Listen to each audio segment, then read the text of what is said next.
right. Go ahead and get started here. We'll be in Ecclesiastes Chapter 7 tonight. Hope you guys had a good holiday. I know some had rougher holiday than others. Good to see you right here tonight. He says he's on the mend, so that's good. We'll go ahead and get started here. So Chapter 7, and I'll go ahead and start with a prayer. Dear Heavenly Father, thank you for this day and for everything that you've done for us, for this time that we have to spend together to read your word, and pray that you can help us to glean wisdom from this book of Ecclesiastes and help us to have a better perspective on life and to enjoy the things that you have blessed us with and given us in this life, while also keeping our relationship with you first. And we pray all these things in Jesus' name. Amen. All right, so we're in Chapter 7. So one thing that I think has kind of been apparent to me as you look at Chapter 6, and we're going to be going into Chapter 7, and I think Chapter 7 is going to be looking at things from a different side compared to what we looked at in Chapter 6.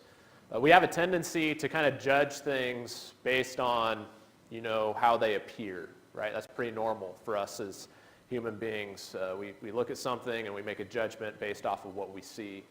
And so one of the ways in which we do this is experiences. We go through a particular experience in life, and it's very easy to just judge that experience based on what we see and what we feel in the moment. And I think something that Solomon is wanting to get across is we need to be careful about judging things based on appearance. Just because something seems like a waste of time, or something seems like it's unfair, or just because a circumstance seems desirable, like being rich, for example, or being prosperous, or, we look at people in the world and we say, I wish my life was like that. They look like they have such a good life. He's saying, well, be careful with what you're doing there, because what you think is good actually might not be as good as you think it is. In fact, some things we consider to be good are actually really bad for us. Shocking, right? And so I think in Chapter 7, what he's doing is looking at things from a different angle. In fact, if you look at Chapter 6 and verse 12, he kind of ends that section there, and he says, who knows what is good for anyone in life? And I think that's kind of what he is seeking to answer a little bit. He's not going to give us an exhaustive list of things that are good, but he's going to tell us some things that are better than other things. And when you look at Chapter 7, you'll notice that there's certain things that he says that are good, and some of them we would look at and we would be tempted to say, well, that's bad. I don't want anything to do with that thing. And yet Solomon is saying, actually, this is a good thing. This is something that, although it's hard and it's difficult, this is something that is good for man and that God has a purpose for. And so, again, it's our inclination to look at things that are hard or difficult and to assume there's no purpose for it. And so I think that's what Solomon's trying to get down to here. So let's go ahead and start in verse 1. Does somebody mind reading verses 1 through, why don't we just start by reading 1 through, well, let's just do 1 through 14. Somebody want to do that? 1 through 14. Go ahead, Dan. Yeah. Yeah, Chapter 7, 1 through 14, yeah. A good name is better than a good ornament. The day of one's death is better than the day of one's birth. It is better to go to the house of mourning than to go to the house of feasting, because that is the end of every man. And the living takes it to heart. Sorrow is better than laughter, but when the face is sad, the heart will be happy. The mind of the wise is in the house of mourning, while the mind of fools is in the house of pleasure.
All right, so you'll notice that verses 1 through 13, it's a lot of, just kind of wise sayings, and I think that you can kind of group some of them together. But I want to just kind of go through them, and these are ones that you have probably heard. They're very common. You've probably heard sermons preached on these, right? And so I just kind of want to go through one by one and just ask you guys, what is meant by a good name is better than fine perfume, and the day of one's death is better than the day of one's birth?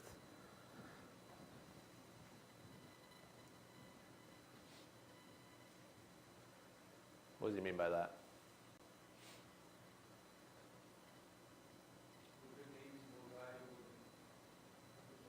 So what's a good name? What does he mean by that?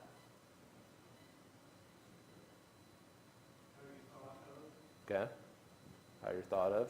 So we have another word for that, right? Good, reputation, right? And so he compares it to, a good name or maybe a good reputation, we could say, is better than fine perfume. So why do you think those two things? That's kind of interesting. He kind of compares it to perfume of all things. So a good name is better than fine perfume. So what's going on there?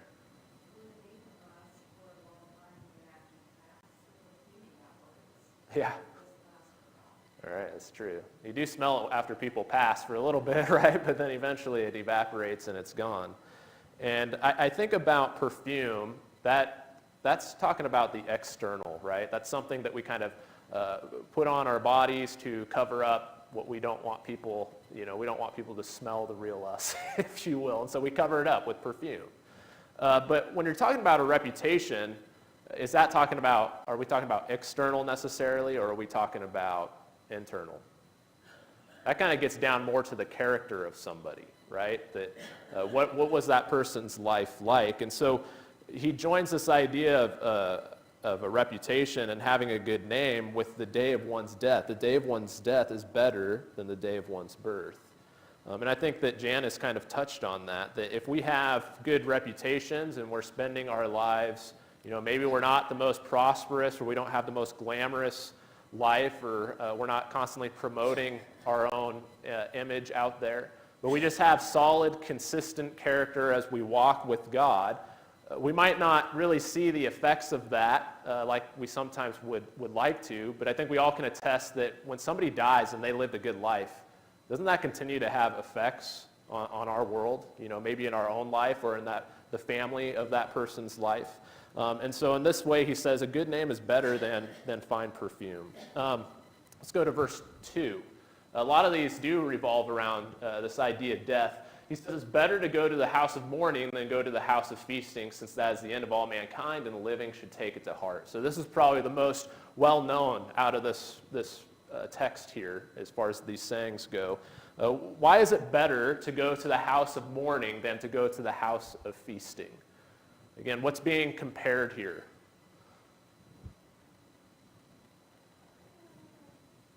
Why is it better?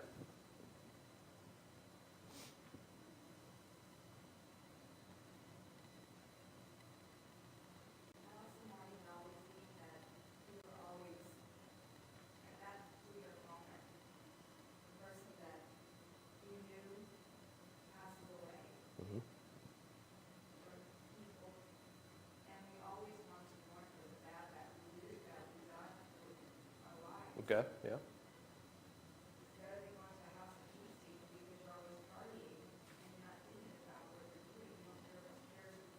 Yeah. So a lot of times, what's going on when it comes to life's problems, you got Christmas coming up, we just celebrated Thanksgiving. We really enjoy those holidays because what do they do for us? We got all our problems going on in our lives, maybe work problems, relationship problems. And we like Thanksgiving, we like Christmas, because what does that do when it comes to those problems? Is that a time where we're necessarily really contemplating those problems? It's kind of a time to distract ourselves, isn't it, depending on what the problem is. And so it doesn't really promote a lot of contemplative thought. Feasting doesn't. Whereas mourning, I think what he has in mind is a funeral, right? He says, this is the end of all mankind, living should take it to heart. So a lot of people would say, I'd much rather go to a party than go to a funeral. But in this case, Solomon's saying it's better to go to the funeral than it is to go to the house of feasting. So again, why is that? And Janice said a couple things. Does anybody else have any other thoughts? And it's an important question because a lot of people will say, and I've heard it, people in the church say it, funerals just aren't for me. I don't go, I don't do that. I don't do funerals. But they're important. Why are they important? What do they do for us? Okay. So it's an opportunity to remember that good name, which was just talked about in the previous verse, that good reputation.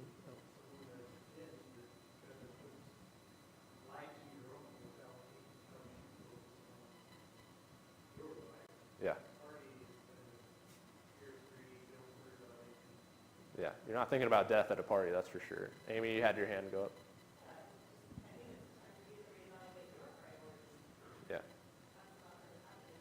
No, it's not. It's not. And I think, that's not to say feasts are always bad, right? But as far as what actually builds up our character and helps us grow closer to God, a lot of times it's the house of mourning. I remember as a kid, I'm sure I've been to other funerals at this point in my life, but, you go to funerals when you're raised in the church, and so this was the first one where I feel like I kind of paid attention to what was going on, and there's the service, and then I think they also had the body that was present there. And when you're a little kid and you're really kind of paying attention for the first time, that's pretty shocking. Do any of you guys remember, a funeral when you were younger?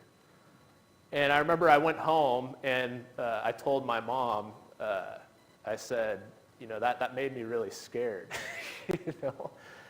And she said something like, well, yeah, just wait till you get older. But that's what they do. You realize that there are a lot of good things in life, but we also realize we're not always going to be here. And so what does that mean? It causes us to think about things that are more important and, as Amy said, to kind of reprioritize and to rightly order our lives.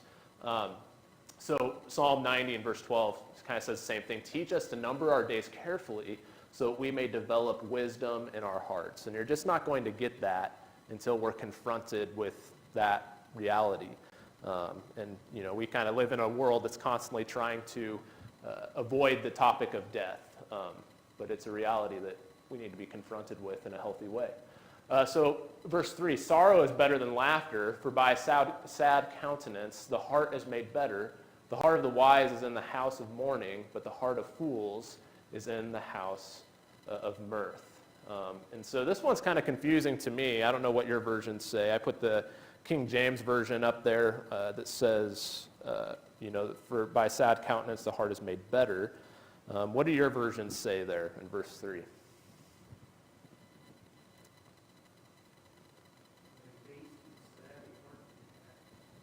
Okay. So that seems like that doesn't make sense. I think the CSB says sorrow is better than laughter, by sad countenance like the heart is made glad, something along those lines. So I don't know, try and make sense of that. What does that mean? How is it possible that you can kind of have these two emotions that are diametrically opposed? You got laughter, sorrow being better than laughter, but he says by sad countenance the heart is made better, is made glad. How's that possible? How do we go from having simultaneously have a sad countenance and a better or a glad heart? Sounds kind of weird to me.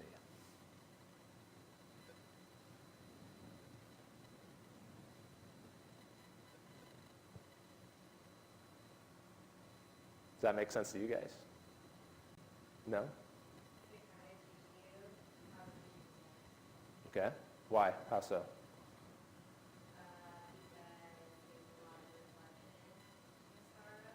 Mm-hmm.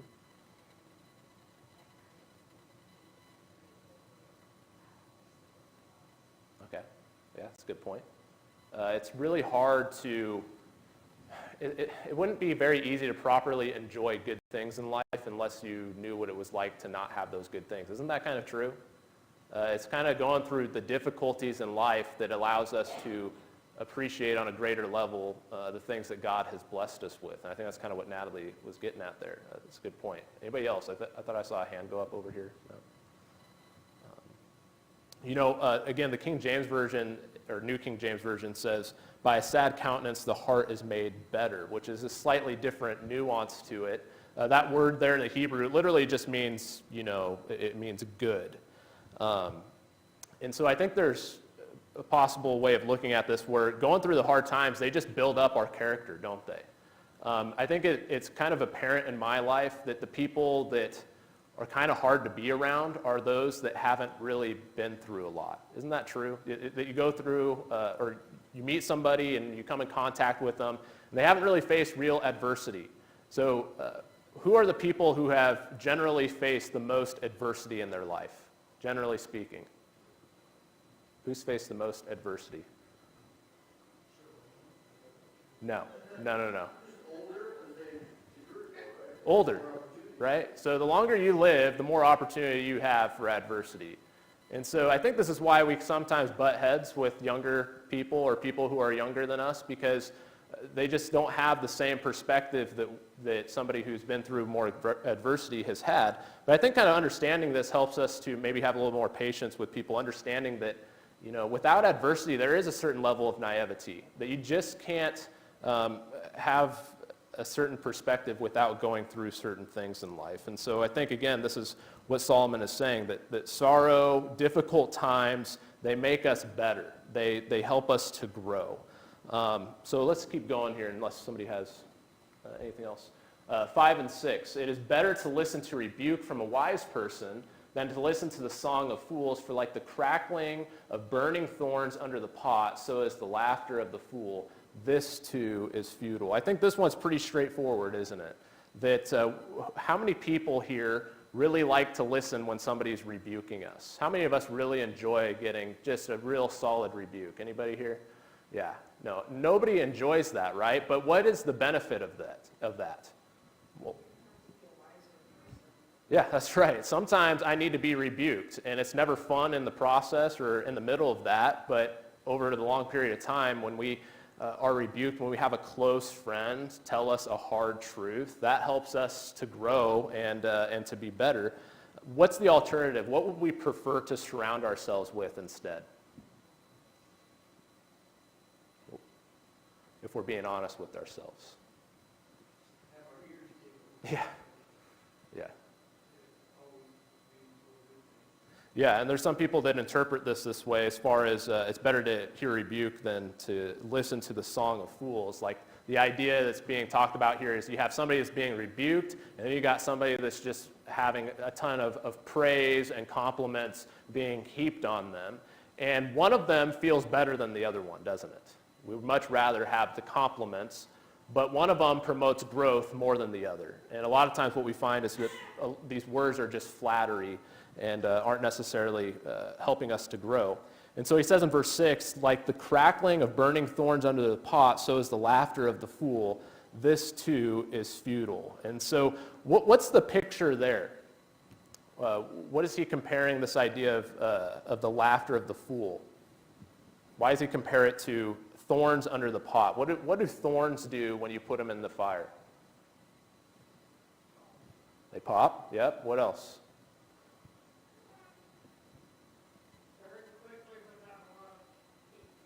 Yeah. They go up really fast. They make that crackling noise, and then it's done just as soon as it started, right?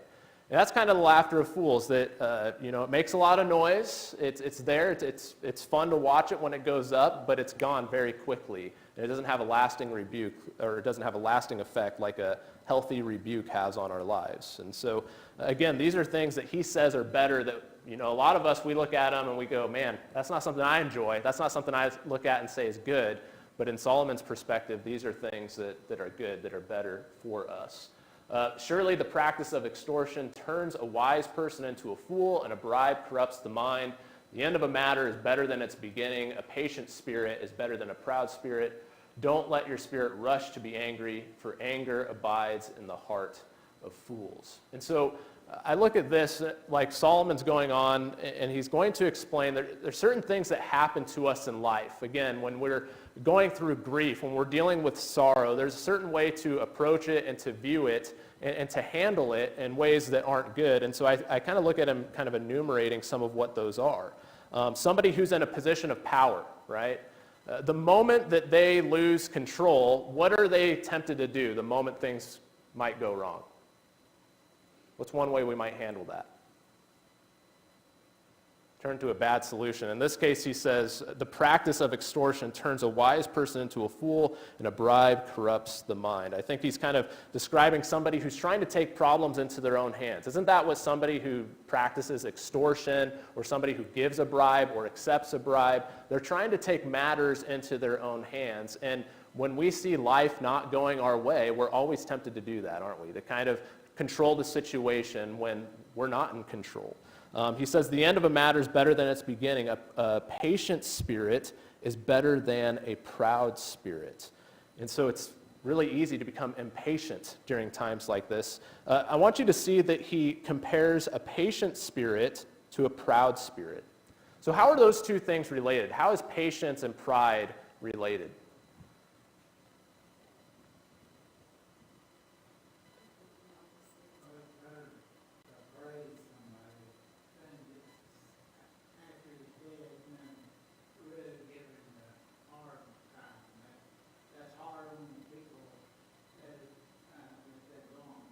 Yeah, it's true. Yeah. Janice, what were you saying? Okay. How are they opposites? I mean, how is it that pride makes patience kind of impossible? Why is it that you can only have one without the other? Or one or the other, rather?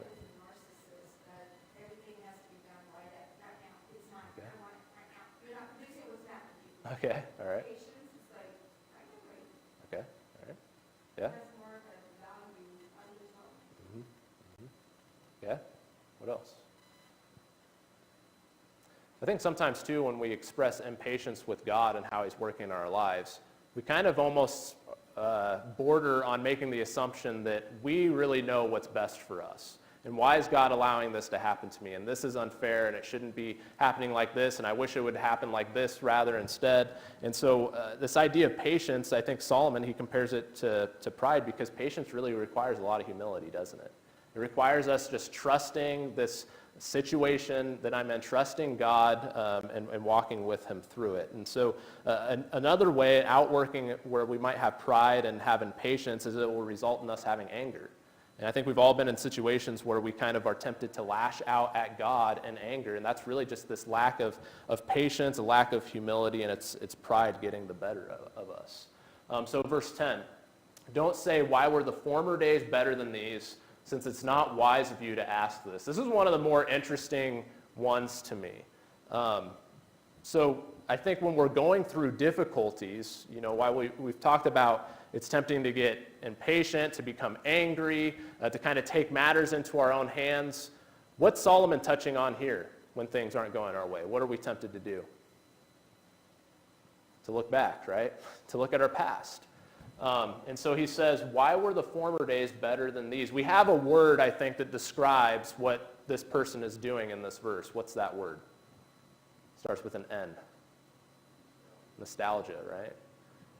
And so what's so dangerous about that? Why does Solomon say this is something that you shouldn't do? What's the problem with nostalgia? I mean, obviously we all have memories, and it's harmless to look at our fond memories, but what is so dangerous about what Solomon is describing here? Why does he say, you shouldn't be looking back at the former days and saying, why were the former days better than these days? You usually don't remember incorrectly. Okay. You remember the reason why it's nostalgic. Okay, yeah.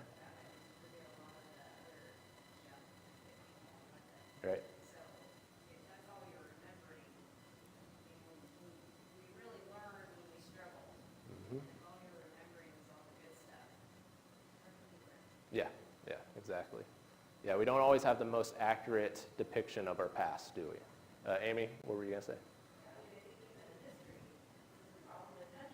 Mm-hmm.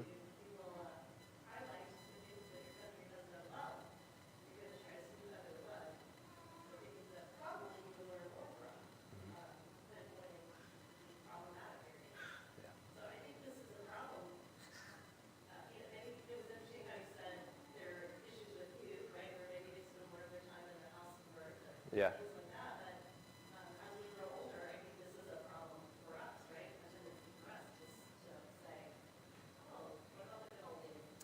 the glory days. That's right.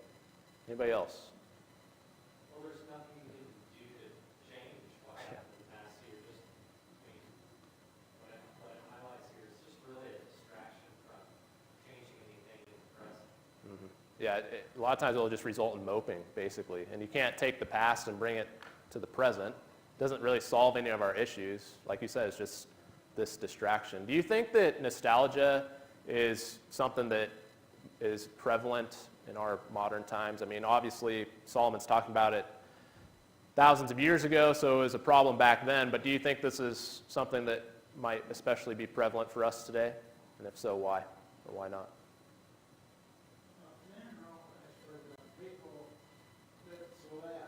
Mm-hmm. Yeah. Mm-hmm. That's true. That is true. You can talk, build them up sky high, but they're down young. Mm-hmm. Yep. Yep. But when we talk about nostalgia and just looking back at the times like that, well, I lost my train of thought now, so I apologize for that. Yeah. Basically, for God, it's a challenge. I think for Americans, we can look at how what used to be cultural, like saying, what Facebook would call community standards, used to be based more around biblical ideas of morality. And every year that goes by, they're eroded. So it's very tempting for Christians to say, just look at where this country's going. Yeah. A lot of this ties into the sermon Chris preached on Sunday Mm-hmm. about an overemphasis of putting your faith in politics to change things versus trying to work on us all working on ourselves as individuals, Yeah. looking to Christ. Yeah. Yeah.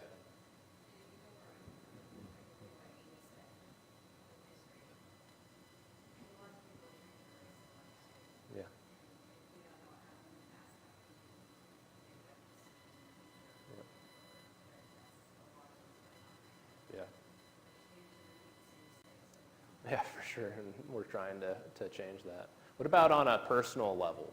You know, I look at Facebook, and I think John kind of alluded to this too, but like every day, and this is the tragic thing about growing up when I had a Facebook when I was like 14 or 13 years old, so I'm just constantly being confronted with stupid things that I said. But yeah, so every day it'll do this thing, it'll say like, oh, 10 years ago on this day, you said this, or you posted that. And it's kind of crazy when you think about it, because we now have these phones in our pockets that go with us, you know, wherever it is that we go. And the moment something exciting happens, the moment something nice happens, what do? Oh, let me get my phone, let me take a picture of this. And so we got thousands of pictures that we wouldn't have otherwise had. My phone does the same thing. It'll say, you know, on this date, 5 years ago, you took this photo. And I just think that we're constantly being shown our past, and it's leading us to kind of have this discontent attitude, or it can, as we're constantly looking at the good times, that moment in time that was frozen. But there's all sorts of problems that happened that day, but we don't remember that. We just remember that one moment in time that was frozen. We say, I wish I could get back to that. It's very tempting in this day and age. We're constantly kind of glamorizing the past.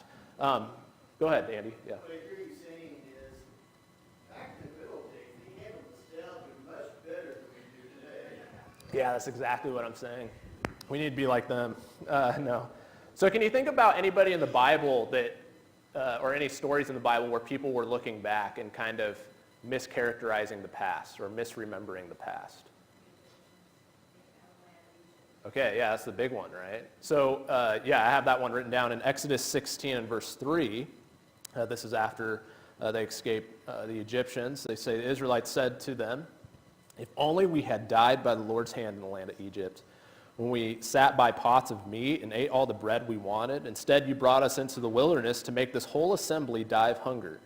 In Numbers 11, verse 5, he says, or they say, we remember the free fish we ate in Egypt, along with the cucumbers, melons, leeks, onions, and garlic. But now our appetite is gone. There's nothing to look at but this manna. So what was wrong with the way they remembered their past? Was that accurate or inaccurate? You know, for example, he says, we remember the free fish we ate in Egypt. Was the food they were eating free? Ray, you're laughing. What's so funny? No? Well, they didn't get a bill for it. Yeah, they didn't get a bill for it. No, that's it, they just don't remember Yeah, how bad their life really was. yeah, They're just remembering they had some pretty good food to eat at the time, probably. yeah, yeah. But other times, they probably didn't. Yep. So how did the book of Exodus open? Not that we want to do a class on Exodus, but how does the book of Exodus start?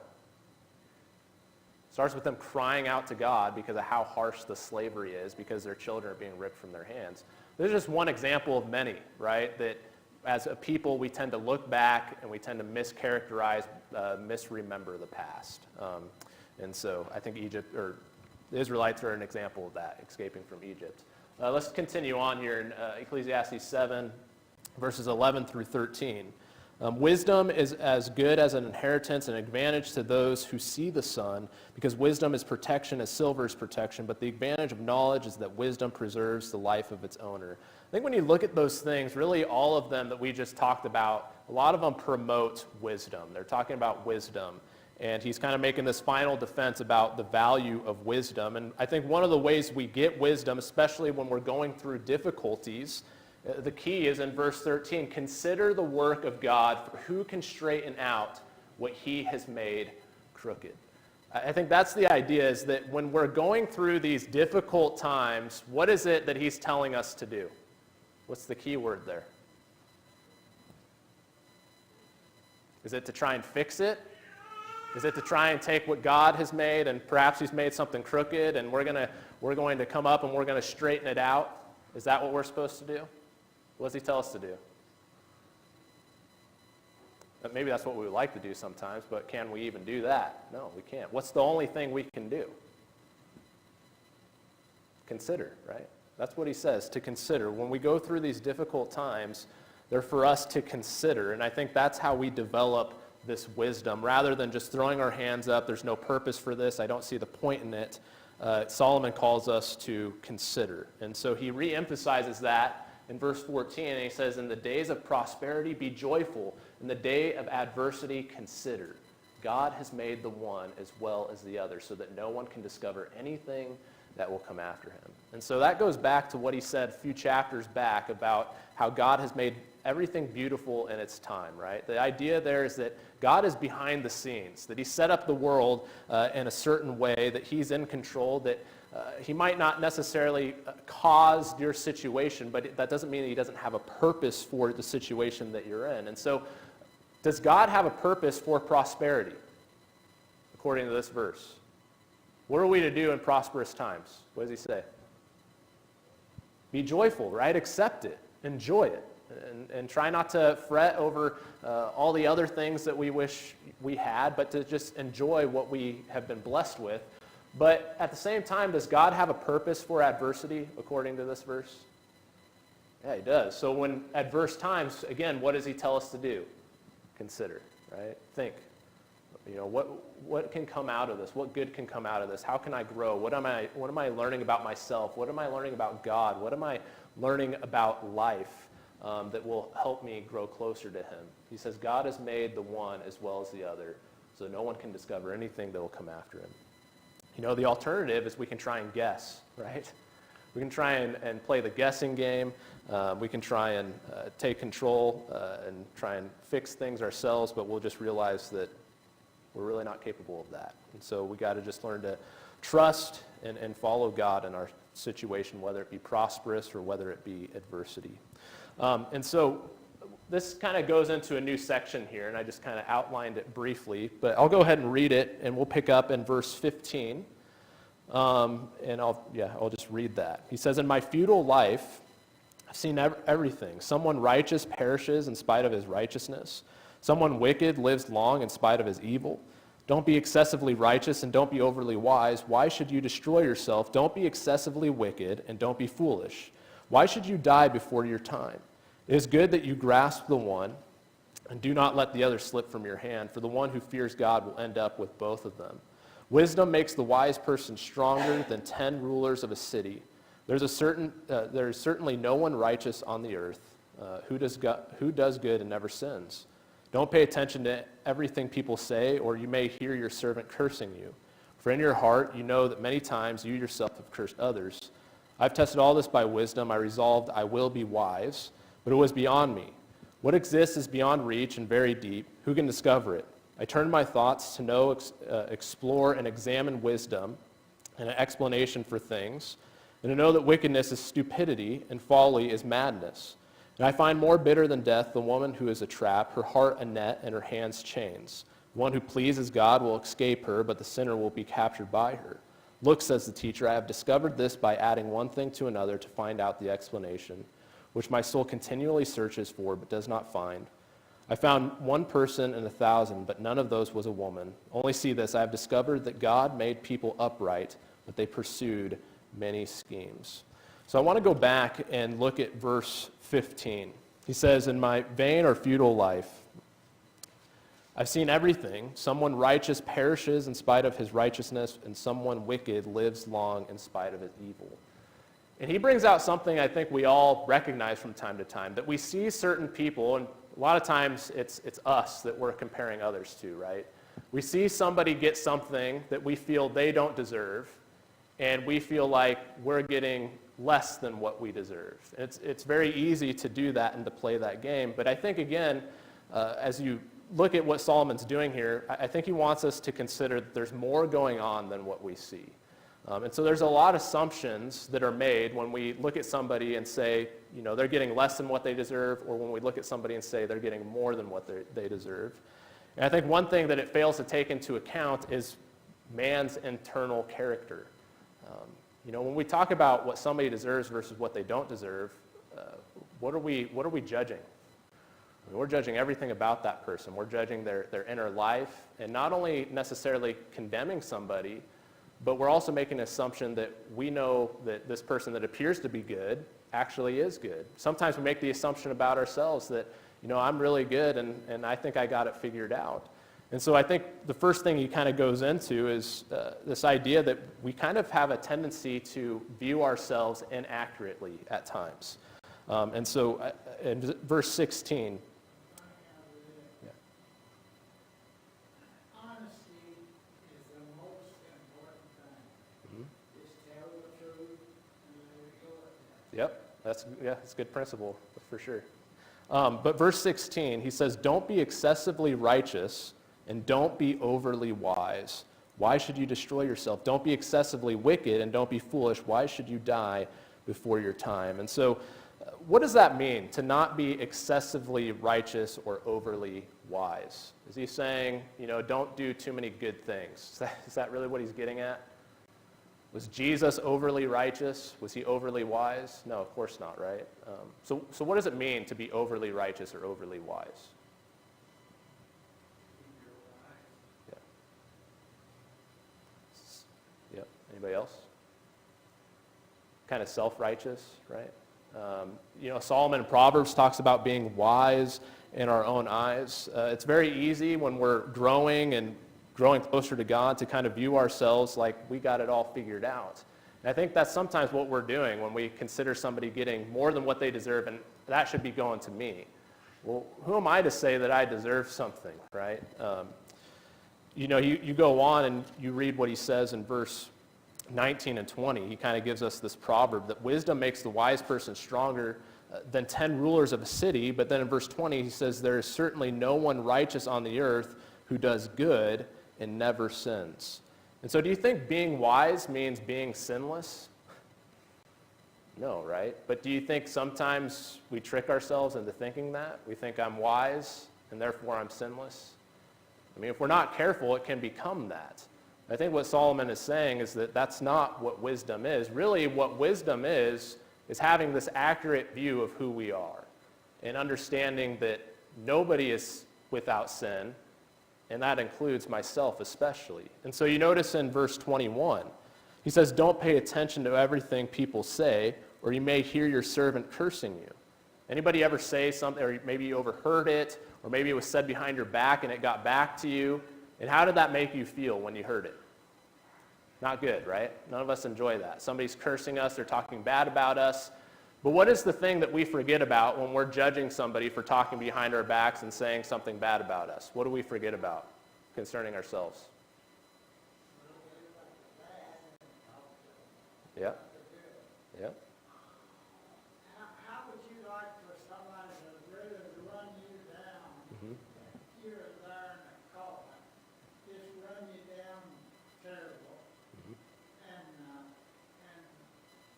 lie about a whole lot of stuff. That'd be terrible. No, that'd be awful. You're absolutely right. Yeah.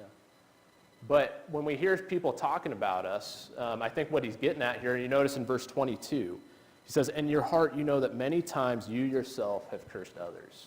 So it's easy to judge people when we find out what they've been saying about us, but how often have we done the same thing? And not just things we've said verbally to others, but maybe what he also is getting at is how many times have we said negative things about people even in our own hearts? They never came out of our lips, but we looked at somebody and we made a judgment about them and we said something about them that isn't good. We would never dare say that to their face or say it to anybody else, but we said it in our hearts. That's something we never think about. But boy, we will lose all sorts of sleep over what somebody might have said about us. And so I think Solomon, it's really interesting that here he's this ruler, and how many people do you think said bad things about him? Probably all sorts, right? In this scenario, he's saying, look, even if it's your servant, don't make it a bigger deal than what it is. And that's interesting to me coming from Solomon, because was he a guy who had the power to do something about it when somebody said something negative? Yeah, he could have ended that guy instantly. But the wisdom that he's giving to his audience here is, let that go and don't forget that you've done the same thing. And so, it's kind of this evaluation of what our inner character is.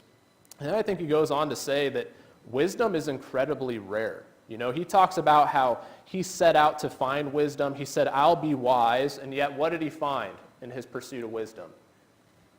He says, it's beyond me. He says, what exists is beyond reach and is very deep. And so we get a lot of wisdom from Ecclesiastes, but you'll notice he brings up questions that sometimes he doesn't necessarily give an answer to. And a lot of times the answer is simply, we must trust in God. And so he looked and he tried to pursue wisdom. He couldn't necessarily find all the answers that he wanted. But then I think he also looks at mankind. And so he has these interesting words that he says here, and I'm kind of curious what your thoughts are on them, because some people would consider it controversial. But he says, I find more bitter than death the woman who is a trap, her heart a net. This is verse 26. Her hands chains. The one who pleases God will escape her, but the sinner will be captured by her. Look, says the teacher, I've discovered this by adding one thing to another to find out the explanation, which my soul continually searches for but does not find. I found one person in 1,000, but none of these was a woman. And so I'll just stop right there for now. What do you make of that?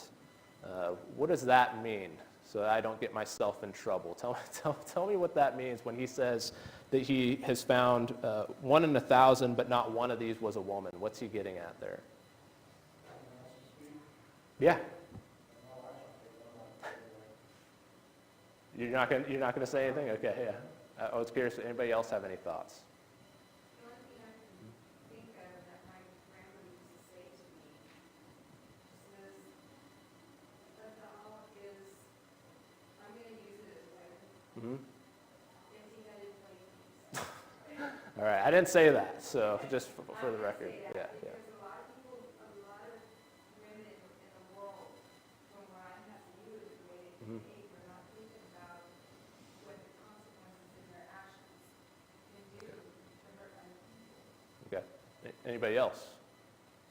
Go ahead, Amy. Yep.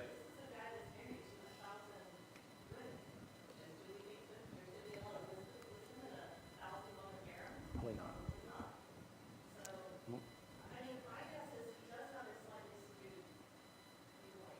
Right.